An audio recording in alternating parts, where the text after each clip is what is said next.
आप सभी को 75वें गणतंत्र दिवस की ढेर सारी हार्दिक बधाइयाँ, शुभकामनाएँ।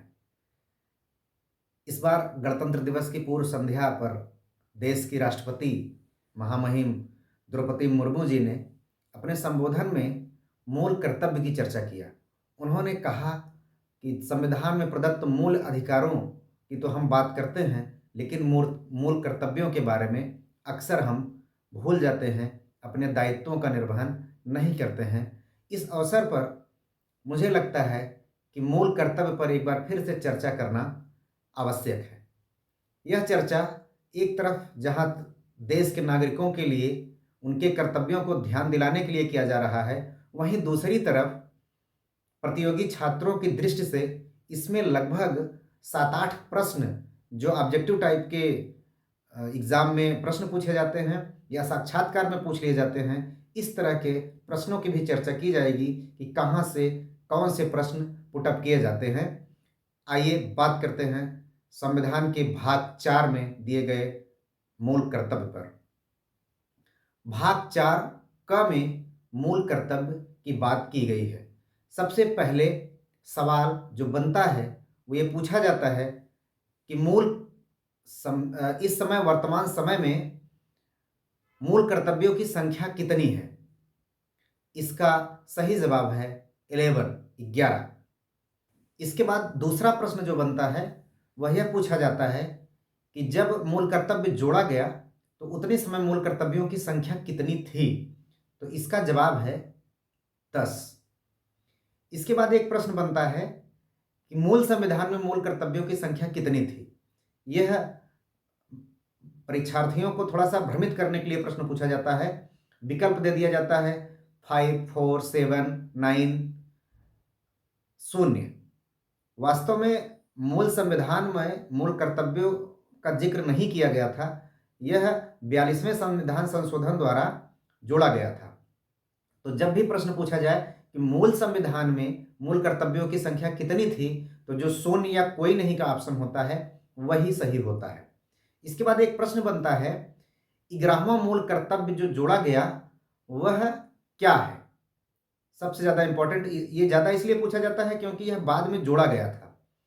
तो इसका जवाब केवल याद रखें कि जब अनुच्छेद 21 में अनुच्छेद 21 ए के माध्यम से राइट टू एजुकेशन शिक्षा का अधिकार मूल अधिकार बनाया गया, उसी के साथ साथ ही 86वें संविधान संशोधन द्वारा वह भी जोड़ा गया था राइट टू एजुकेशन मूल अधिकार के रूप में अनुच्छेद 21 ए में।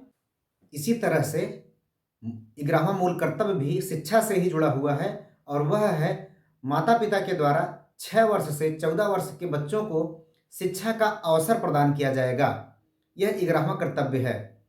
एक इसी से जुड़ा हुआ प्रश्न यह पूछ लिया जाता है कि 86वां संविधान संशोधन कब किया गया? तो इसका जवाब है 86वां संविधान संशोधन 2002 में किया गया। इसी से जुड़ा हुआ दूसरा प्रश्न 42वां संविधान संशोधन कब किया गया? तो वह है 1976। इसके बाद एक प्रश्न बनता है कि मूल कर्तव्य किस समिति की सिफारिश पर जोड़ा गया था? तो इसका जवाब है सरदार स्वर्ण सिंह समिति के द्वारा रिकमेंडेशन किया गया था। उन्हीं के रिकमेंडेशन के आधार पर मूल कर्तव्य जोड़ा गया है। एक इसी से जुड़ा हुआ प्रश्न बनता है मूल कर्तव्य कहाँ से लिया गया है? अर्थात आप सबको पता ही है कि संविधान के निर्माण करते समय हमने विश्व के विभिन्न संविधानों से कोई न कोई प्रावधान लिए हैं।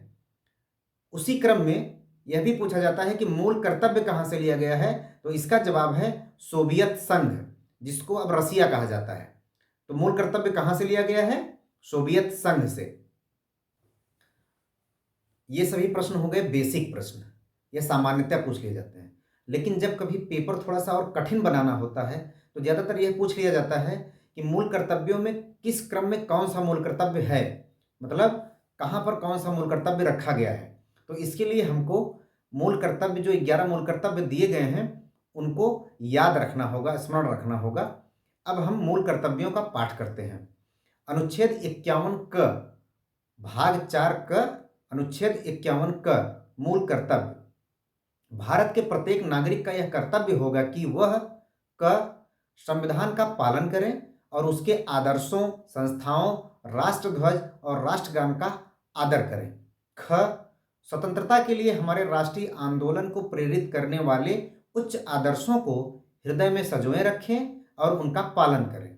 ग, भारत की प्रभुता, एकता और अखंडता की रक्षा करें और उसे अक्षुण्ण रखें। घ, देश की रक्षा करें और आह्वान किए जाने पर राष्ट्र की सेवा करें। अंगा, भारत के सभी लोगों में समरसता और समान भ्रातृत्व की भावना का निर्माण करें, जो धर्म, भाषा और प्रदेश या वर्ग पर आधारित सभी भेदभाव से परे हो। ऐसी प्रथाओं का त्याग करें जो स्त्रियों के सम्मान के विरुद्ध है। च, हमारी सामरिक संस्कृति की गौरवशाली परंपरा का महत्व समझें और उसका परिरक्षण करें। छ, प्राकृतिक पर्यावरण की, जिसके अंतर्गत वन, झील, नदी और वन्य जीव हैं, रक्षा करें और उसका संवर्धन करें तथा प्राणी मात्र के प्रति दया भाव रखें। ज, वैज्ञानिक दृष्टिकोण, मानववाद और ज्ञानार्जन तथा सुधार की भावना का विकास करें। झ, सार्वजनिक संपत्ति को सुरक्षित रखें और हिंसा से दूर रहें। या, व्यक्तिगत और सामूहिक गतिविधियों के सभी क्षेत्रों में उत्कर्ष की ओर बढ़ने का सतत प्रयास करें, जिससे राष्ट्र निरंतर बढ़ते हुए प्रयत्न और उपलब्धि की नई ऊंचाइयों को छू ले। 11वां, यदि माता पिता या संरक्षक है 6 वर्ष से 14 वर्ष तक की आयु वाले अपने यथास्थिति बालक या प्रतिपाल्य के लिए शिक्षा के अवसर प्रदान करें। ये हमारे 11 मूल कर्तव्य हो गए।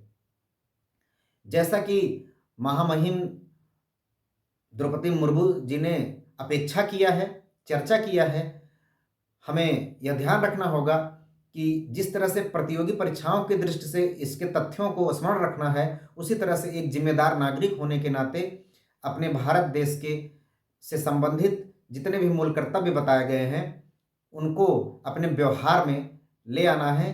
तभी भाग 3 में दिए गए मूल अधिकारों की अपेक्षा करना उचित होगा। बहुत बहुत धन्यवाद।